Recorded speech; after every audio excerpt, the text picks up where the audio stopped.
bombshell report reveals Christian believes Christian things.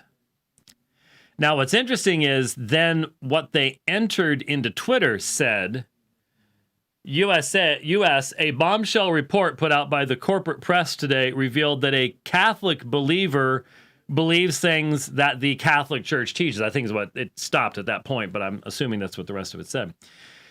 It shows the AP, the Associated Press tweet, which a lot of people were retweeting. Amy Coney Barrett, President Trump's Supreme Court nominee, has close ties to a charismatic Christian group that holds men are divinely ordained as the head of the family.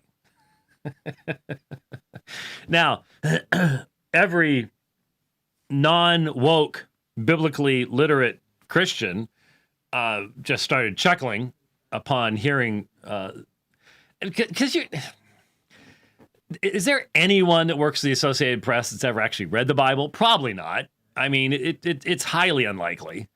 The level of ignorance of the press, of history and the Christian faith together is truly astonishing. It really, really is. So whoever wrote this is probably like, I can't believe anybody would believe this, and they've never read Ephesians or anything like that. So they're Corinthians, all that stuff. That's not not something that would be a part of their particular understanding of things. But what caught my attention is on the serious side of things.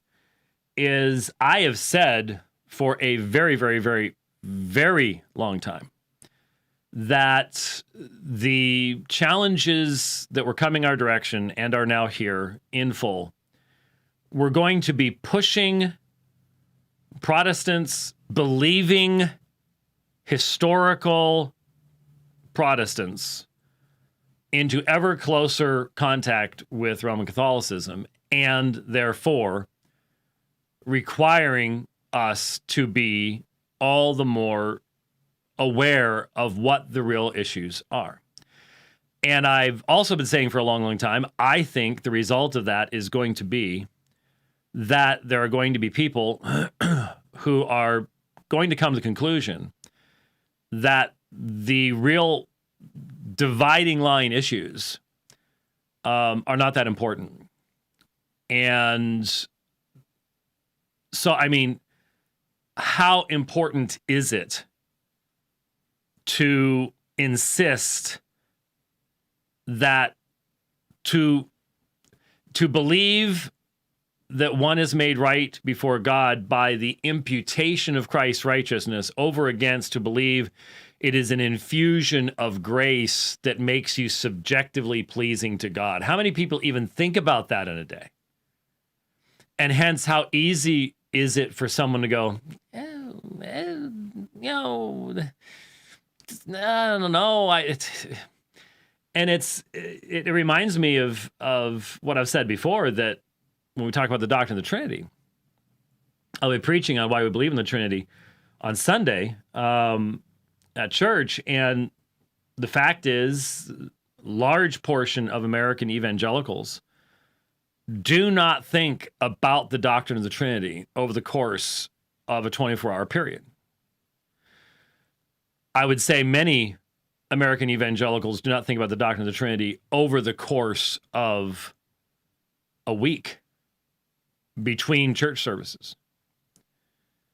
And hence, to press issues such as the distinction between true Trinitarianism and something like modalism, oneness theology, it's no wonder that in the Christian music area, nobody cares if you're oneness. Phillips, Craig, and Dean got away with that and continue to get away with that. Because if you, in your heart of hearts, realize it doesn't really have any bearing on my life, so how can I really view it as being definitional? Same thing in regards to justification. And unfortunately, a lot of non-Catholics reject Roman Catholicism for all the wrong reasons. The real reasons have to do with the sacrifice of Christ and how one has peace with God. as well as the sufficiency and authority of Scripture.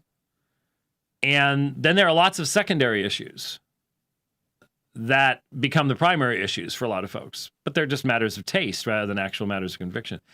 So what caught my eye was the title was Bombshell Report Reveals Christian Believes Christian Things.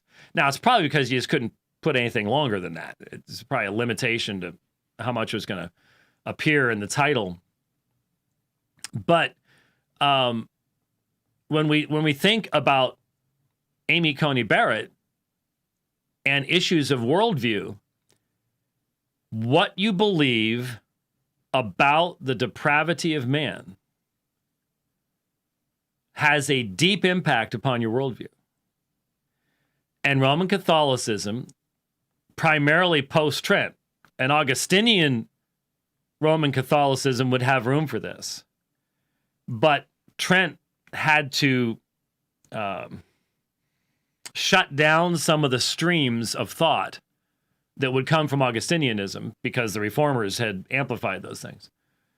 And so when it comes to natural law, dependence upon divine revelation, all these things, there are fundamental differences between a biblical perspective and a Roman Catholic perspective. And that's not going to be changing, even if Francis, because I don't think Francis believes a lot of these things. Francis is basically a Marxist, but and Marxist view of mankind is rabidly anti-Christian. I don't even know how you Roman Catholics are doing this right now, because you know in your heart of hearts,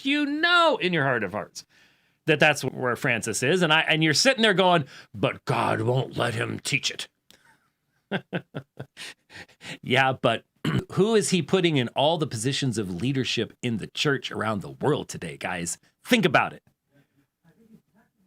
He's packing the court. That's exactly right. Francis is packing the court with his fellow Marxists, and you just got to open your eyes and see what's going on. Anyway, this is important stuff, and right now everybody's talking about Amy Coney Barrett, and we're talking about the explosion of nasty anti-Christian vitriol from all of the elites. If you haven't seen that 98.5% of the mainstream media hates the Christian faith, you're just not even looking. This Supreme Court pick is going to anyone who wants to keep your eyes open and listen, prove these things to you. But you can't expect these people to distinguish between Roman Catholics and Protestants. And in fact, the tendency in the media is to take Roman Catholicism as the default, and the Protestants are just those weirdos in the Appalachian Mountains someplace playing with snakes or something like that. That's really how they view things. And so I told you it was coming, and it is, and it's here.